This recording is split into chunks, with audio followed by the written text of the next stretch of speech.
ಈ ಹೇಳಿಕೆ ನಿಜಕ್ಕೂ ಕೂಡ ಬಹಳ ಚರ್ಚೆಗೆ ಕಾರಣ ಆಗೋದ್ರಲ್ಲಿ ಯಾವುದೇ ಸಂಶಯ ಇಲ್ಲ. ಈಗಾಗಲೇ ಈ ಹೇಳಿಕೆ ಕುರಿತಾಗಿ ಲೋಕಸಭೆಯಲ್ಲಿ ಹೆಚ್ಚು ಸ್ಥಾನ ಗೆದ್ರೆ ಸಿದ್ದರಾಮಯ್ಯ 5 ವರ್ಷ ಸಿಎಂ ಎನ್ನುವ ಯತೀಂದ್ರ ಅವರ ಹೇಳಿಕೆ ಏನಿದೆ, ಈ ಹೇಳಿಕೆಗೆ ಈಗ ಹೋಮ್ ಮಿನಿಸ್ಟರ್ ಜಿ ಪರಮೇಶ್ವರ್ ಪ್ರತಿಕ್ರಿಯೆ ಕೊಟ್ಟಿದ್ದಾರೆ. ಲೋಕಸಭೆಯಲ್ಲಿ ಕೇವಲ ಸಿದ್ದರಾಮಯ್ಯ ಮಾತ್ರ ಅಲ್ಲ, ಕೆಪಿಸಿಸಿ ಅಧ್ಯಕ್ಷರು ಸೇರಿದಂತೆ ನಾವೆಲ್ಲರೂ ಸೇರಿ ಒಟ್ಟಾಗಿ ಕೆಲಸ ಮಾಡ್ತೇವೆ. ಹೆಚ್ಚು ಸ್ಥಾನ ಗೆಲ್ಲಬೇಕು ಅಂತ ಸಂಕಲ್ಪವನ್ನ ಮಾಡಿದ್ದೇವೆ. ಸಿಎಂ ಮುಂದುವರಿಸೋದು ಅಥವಾ ಬಿಡೋದು ಇದು ಹೈಕಮಾಂಡ್ನ ನಿರ್ಧಾರ ಅಂತಿದ್ದಾರೆ ಪರಮೇಶ್ವರ್. ಲೋಕಸಭೆಯಲ್ಲಿ ಸಿದ್ದರಾಮಯ್ಯನವರೊಬ್ಬರೇ ಅಲ್ಲ, ಕೆಪಿಸಿಸಿ ಅಧ್ಯಕ್ಷರಿದ್ದಾರೆ, ಜೊತೆಗೆ ನಾವೆಲ್ಲರೂ ಕೂಡ ಇದ್ದೇವೆ.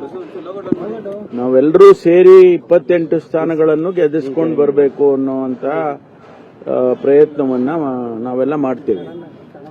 ಅಂತಿಮವಾಗಿ ಜನ ಯಾವ ರೀತಿ ಪ್ರತಿಕ್ರಿಯೆ ಮಾಡ್ತಾರೆ, ಯಾವ ರೀತಿ ನಮಗೆ ಸಹಕಾರ ಕೊಡ್ತಾರೆ, ಮತ ಹಾಕ್ತಾರೆ ಅನ್ನೋದು ಜನಸಮುದಾಯಕ್ಕೆ ಬಿಟ್ಟಿರ್ತಕ್ಕಂಥದ್ದು. ಆದರೆ ನಮಗೆ ವಿಶ್ವಾಸ ಇದೆ.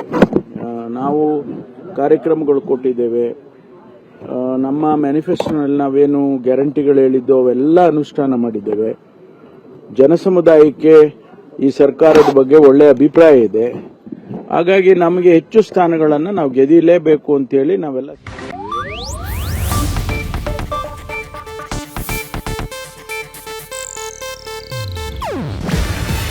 ಇದು ಏಷ್ಯಾನೆಟ್ ನ್ಯೂಸ್ ನೆಟ್ವರ್ಕ್ ಪ್ರಸ್ತುತಿ. ನೀವು ನೋಡ್ತಿದ್ದೀರಾ ಏಷ್ಯಾನೆಟ್ ಸುವರ್ಣ ನ್ಯೂಸ್.